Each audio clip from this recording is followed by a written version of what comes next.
Eh bien, bonjour à tous dans ce nouvel épisode de l'Église Ensemble. Je suis très content de vous retrouver aujourd'hui.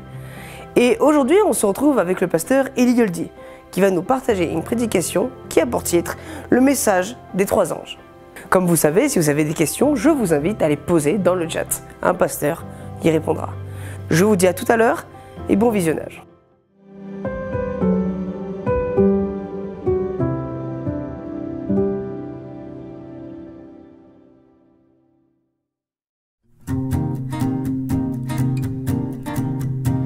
À toi la gloire, ô ressuscité. À toi la victoire pour l'éternité. Brillant de lumière, l'ange est descendu. Il roule la pierre du tombeau vaincu. À toi la gloire, ô ressuscité. À toi la victoire pour l'éternité. Oh, oh, oh, oh, oh. Vois-le paraître, c'est lui, c'est Jésus, ton sauveur, ton maître. Oh, ne doute plus. Sois dans l'allégresse, peuple du Seigneur, et redis sans cesse que Christ est vainqueur. À toi la gloire, ô ressuscité. À toi la victoire pour l'éternité. Oh, oh, oh, oh, oh, oh. Il est ma victoire, mon puissant soutien, ma vie et ma gloire. Non, je ne crains rien.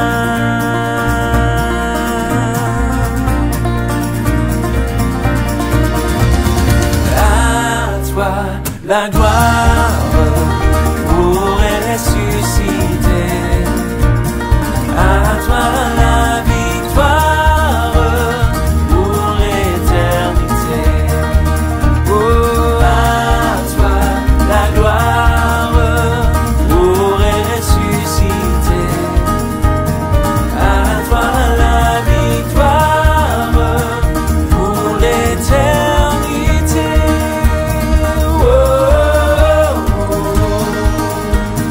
oh, oh, oh, oh.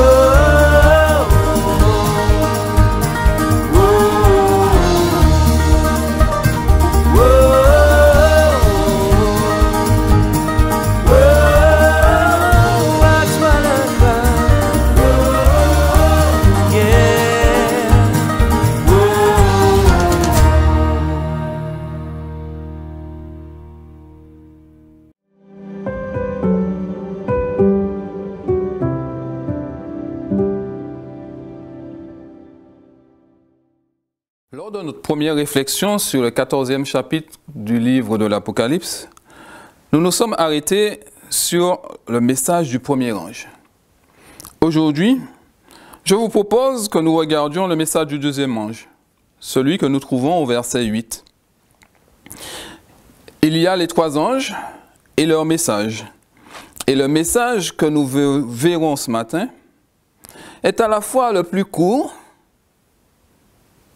mais peut-être aussi le plus important, car il se trouve au centre de cette trilogie.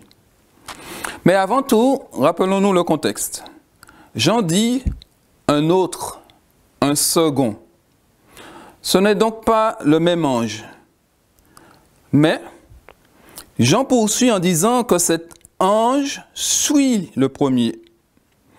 Nous pouvons donc dire que le second ange fait le même parcours que le premier, dans les mêmes conditions, puisque Jean ne trouve pas nécessaire d'en dire plus.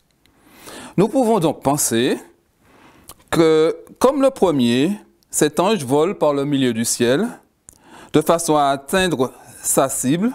Nous pouvons émettre aussi l'idée qu'il a la même cible que le premier, les habitants de la terre. Pour rappel, les habitants de la terre sont ceux qui ont rejeté Dieu jusque-là. Par contre, il y a une différence intéressante.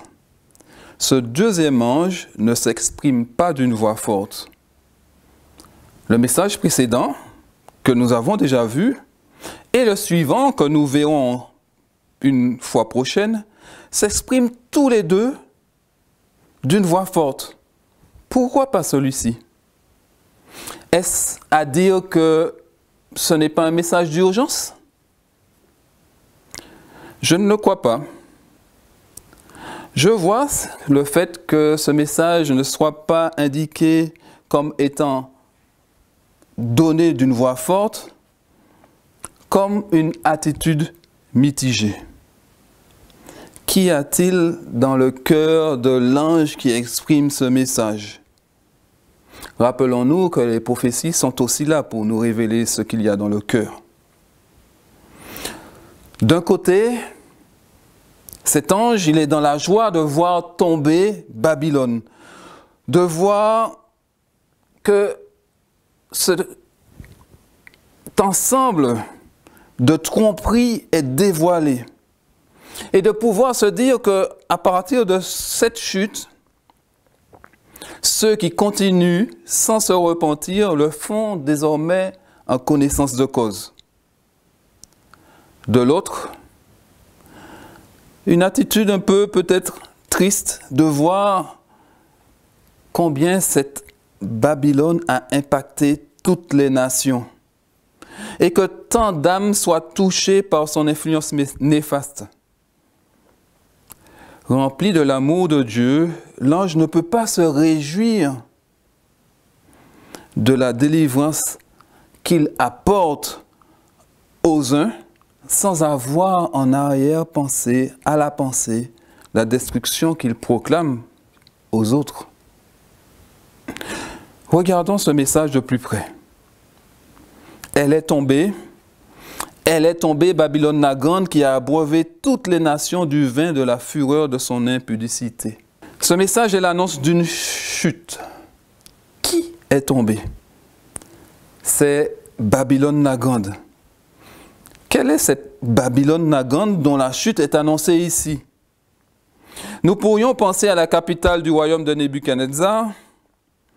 En effet, la capitale de ce royaume babylonien est ainsi nommée par son roi à l'époque de Daniel.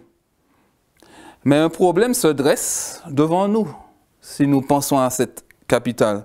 C'est qu'à l'époque de Jean, qui écrit l'Apocalypse, Babylone n'est plus du tout une grande nation, une grande ville. Elle n'est plus la ville riche, somptueuse qu'avait connue Daniel. Par contre, ce qui me semble intéressant, c'est que nous pouvons savoir, nous pouvons penser qu'elle est restée dans l'esprit des Juifs de l'époque le symbole de l'oppression, de l'exil et donc de l'ennemi. Le roi le plus célèbre de Babylone, Nebuchadnezzar, était resté le symbole de ce roi orgueilleux qui voulait être adoré à la place de Dieu. De plus, Babylone avait détruit le premier temple, celui qu'avait construit Salomon. Et descendant de Nebuchadnezzar, Belshazzar, lui s'était emparé des ustensiles du temple et les avait mélangés à sa débauche. Ainsi, pour un juif du 1er siècle, cette annonce signifie clairement la chute de l'ennemi, de l'envahisseur, de celui qui exige une adoration réservée à Dieu. C'est donc clairement Rome qui est visée ici. En obligeant les chrétiens à rendre un culte à l'empereur, elle cochait, on pourrait dire, la case manquante pour être vue comme Babylone. C'est-à-dire, finalement, une entité qui écrase la liberté de conscience, la liberté de culte, qui impose ses lois et rejette tous ceux qui refusent ses exigences, ou tout au moins, qui envahit le pays de ces personnes à qui Jean s'adresse. Toute personne ou institution qui agit ainsi prend le rôle et la place de Babylone. Je vous propose que nous soyons attentifs à ne pas avoir ce genre de comportement. Qu'y a-t-il dans notre cœur? Sommes-nous dans cette démarche? Préférons-nous la pensée unique, l'uniformité, ou sommes-nous prêts à suivre la sagesse infiniment variée que nous pouvons trouver dans Éphésiens 3, verset 10? La Babylone qui tombe, dans le texte d'Apocalypse 14, est celle qui a abreuvé toutes les nations du vin de la fureur de son impudicité. Qu'est-ce que ce vin de la fureur de son impudicité? Deux lectures s'offrent à nous. Premièrement, il s'agirait du vin de ses péchés et de son influence néfaste sur les nations. Babylone aurait été remplie de passions dévorantes et aurait entraîné toutes les nations dans son sillage. Elle aurait remplacé le vin de Jésus par son propre vin, le sang de Jésus par son propre sang.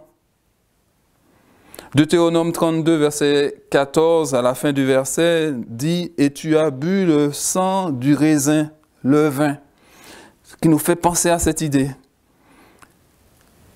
La coupe que nous verrons une fois prochaine contient aussi cette idée. Une coupe a été proposée par Jésus, et là, une autre est proposée par Babylone. Deuxièmement, une autre lecture peut s'offrir aussi à nous. Il s'agirait du vin de la fureur de Dieu que Babylone serait appelée à boire et que tous ceux qui la suivent boiront aussi. Cette annonce serait donc une bonne nouvelle pour ceux qui sont écrasés par les passions de Babylone et en même temps un avertissement pour ceux qui se plaisent à se nourrir de l'influence de Babylone. D'ailleurs, l'expression lui aussi que nous trouvons au verset 10, que nous verrons la prochaine fois en analysant le message du troisième ange, me fait pencher vers la deuxième lecture. La notion de prostitution qui est liée ici au vin de la fureur est souvent une description imagée de l'idolâtrie. D'ailleurs, le verset 9, que nous verrons aussi la prochaine fois, nous indique qu'il est question d'adoration, donc d'une idolâtrie à éviter. Mais si l'idolâtrie est condamnée, c'est parce qu'elle nous éloigne de Dieu. Et lorsqu'elle nous éloigne de Dieu, elle provoque des débordements d'ordre moral. L'idolâtre s'adore lui-même, va écrire Richard Lehman, au travers de son œuvre. L'idole n'est qu'une image finalement de soi, de lui, de l'idolâtre. Celui qui se prend pour le critère dernier n'a pas besoin de transcendance, va aussi rajouter Richard Lehman. Autrement dit, l'humain qui se prend pour le repère n'a pas besoin du divin. Soyons donc attentifs à notre adoration. Qui adorons-nous? Le moi ou celui qui l'a formé? Le sabbat ou celui qui l'a créé? Les prophéties ou celui qui les a envoyées? À nous de voir. Mais le point d'orgue, donc, de ce message, pour y revenir, c'est que tout ce que nous venons de décrire, Babylone, est tombé. Jean reprend la parole d'Ésaïe 21, verset 9, qui annonçait la chute de Babylone et de son idolâtrie. Cette chute de la Babylone historique qui avait permis la renaissance d'Israël et la reconstruction du temple. C'est à cela que Jean fait allusion en reprenant ce texte. Il va reprendre cette annonce de façon à réveiller les mémoires, annonçant un événement heureux pour la nation. Il va même reprendre la répétition qui est synonyme de certitude. Et le fait que le verbe soit au passé vient amplifier cette certitude et amener un aspect supplémentaire, l'aspect définitif. Non seulement nous pouvons être sûrs de la chute de Babylone, mais nous pouvons être sûrs qu'elle ne se relèvera pas. Je vois parfois autour de moi des attitudes de méfiance permanente, tout est suspect, tout est complot. Eh bien, la bonne nouvelle aujourd'hui, c'est que Babylone n'est plus une excuse pour ce genre d'attitude. Nous ne pouvons pas dire qu'elle est tombée et continuer à faire comme si elle était encore une menace. Il nous faut choisir quelle attitude nous avons. Soit elle est tombée et les nations de la terre peuvent dessouler du vin de la fureur de son impudicité, soit elle est encore debout et notre mission est d'annoncer encore et encore le premier message. Dans les deux cas, celui qui met sa confiance en Jésus-Christ n'est pas menacé par Babylone. Dans Matthieu 24, verset 24, Jésus nous dit ceci. Car il s'élèvera de faux Christ, de faux prophètes. Ils feront de grands prodiges et des miracles au point de séduire, s'il était possible, même les élus. Ce que je retiens dans ce verset, au-delà de tous ces faux prophètes et de l'attention qu'il faut avoir, c'est que ce verset pose les limites de l'action de ces faux Christ et de ces faux prophètes. Il ne leur est pas possible, je le répète car cela me paraît important, il ne leur est pas possible de séduire les élus. Il n'y a donc maintenant, comme nous dit Paul dans Romains 8 au verset 1, aucune condamnation pour ceux qui sont en Jésus-Christ. Avançons donc avec confiance. De plus, Apocalypse 17, verset 14 nous dit « L'agneau les vaincra parce qu'il est le Seigneur des seigneurs et le roi des rois. » Vaincront également, nous dit ce verset, ceux qui avec lui sont appelés, choisis et fidèles. D'ailleurs, si l'on s'en tient à Apocalypse 14, nous ne sommes menacés par Babylone que si nous rejetons Dieu et que si nous faisons partie de toutes les nations qui sont abreuvées par elle. Et pour moi, ce toutes les nations est un équivalent des habitants de la terre du verset 6. Si nous avons choisi de mettre notre confiance en Jésus, arrêtons de trembler devant Babylone. Je ne peux sincèrement imaginer que Dieu me laisse m'égarer involontairement. Jésus dit, mon Père m'a confié des brebis et je n'en perdrai aucune. Au moment opportun, donc, le Seigneur juste et véritable m'interpelle et me donne la possibilité de choisir mon camp de façon lucide et consciente. Si ce n'était pas le cas, où serait la justice de Dieu? Donc, mes amis, si nous devons être prudents et méfiants, c'est envers nous-mêmes que nous devons l'être. Prenons garde à nous-mêmes afin que nous ne perdions pas le fruit de notre travail, mais que nous recevions une pleine récompense. Allusion à 2 Jean 1, verset 8. Alors, mes amis, pourquoi avoir regardé ce texte aujourd'hui? D'abord, parce que trop souvent, nous utilisons ce texte pour exclure, alors que je crois que c'est un texte, un appel à l'inclusion. Nous l'utilisons pour séparer, alors qu'il est un appel à s'unir dans la diversité aux pieds du Seigneur. Nous cherchons qui est Babylone, alors que Babylone n'est pas une personne, mais une attitude, une vision de la vie, une dictature de la pensée et de l'adoration. Babylone est un comportement autocentré. Je suis, j'ai. Alors qu'il n'y a qu'un seul je suis, le grand, le Seigneur des cieux et de la terre. D'ailleurs, si nous nous battons contre une personne, c'est que nous nous sommes trompés de combat. Lorsque la parole de Dieu nous invite à prendre les armes, ce n'est pas pour nous battre, mais pour tenir bon. Et de plus, ce n'est pas contre la chair et le sang. Alors, ne soyons pas dans cette attitude d'attaque, mais plutôt dans cette attitude de résistance, de tenir bon. La posture de l'attaque et du séparatisme est une posture de Babylone. Il me semble donc crucial, mes amis, que nous puissions nous interroger sur nos propres attitudes pour savoir si elles ne sont pas parfois babyloniennes. C'est donc la première raison pour laquelle ce texte est important à aller voir. Ensuite, la deuxième raison, c'est parce que ce message est au centre de la proclamation des trois anges.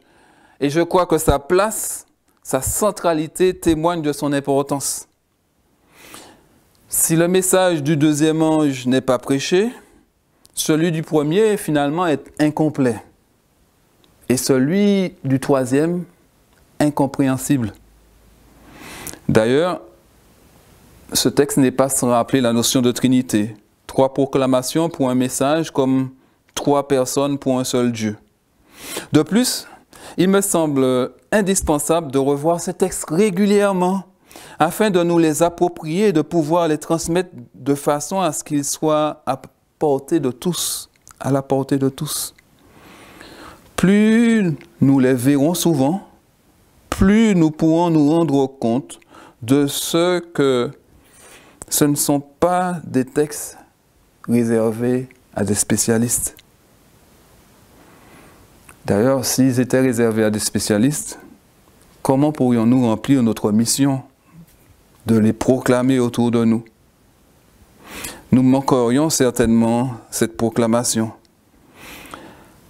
Alors, c'est la deuxième raison pour laquelle il me semble très important de regarder ce message, que nous puissions nous l'approprier et que nous puissions être dans la proclamation de ce message qui est très important, aussi important que le premier et que le troisième que nous verrons ultérieurement. Enfin, parce que nous sommes l'ange, c'est ce que nous croyons, n'est-ce pas? Notre message doit rester un appel à la repentance et non à une condamnation.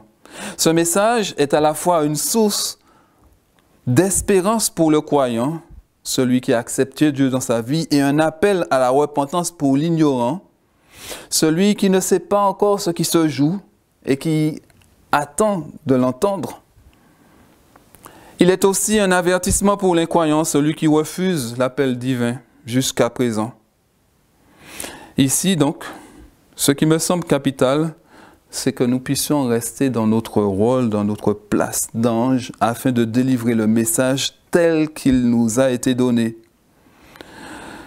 Nous sommes des envoyés, mais rappelons-nous qui nous a envoyés. Ce n'est pas moi. Ce n'est pas notre président de Fédé ou notre président de conférence générale. Ce n'est même pas la servante du Seigneur, Ellen White.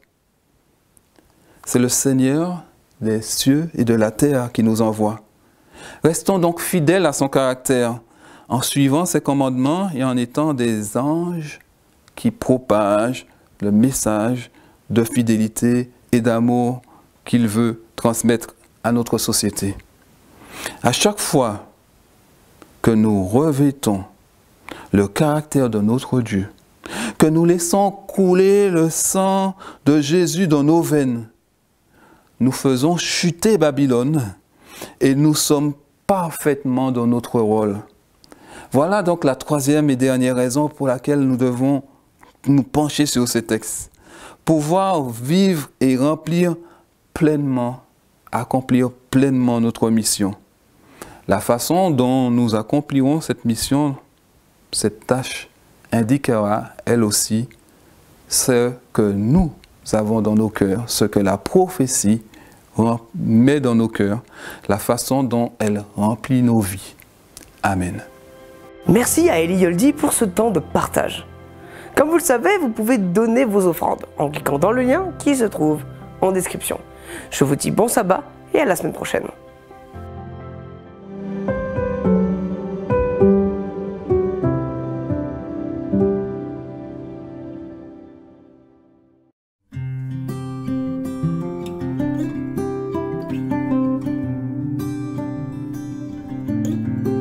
Celui qui met en Jésus une pleine confiance, jamais ne chancelle plus, compléter sa délivrance. Par la foi, nous marcherons, par la foi, nous triomphons. Par la foi, mon Rédempteur me rendra plus que vainqueur.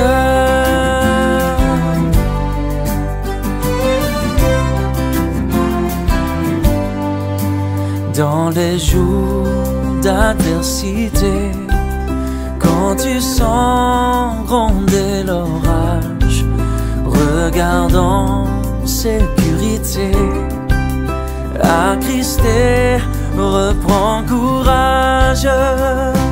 Par la foi, nous marcherons, par la foi, nous triomphons. Par la foi, mon Rédempteur me rendra plus que vainqueur.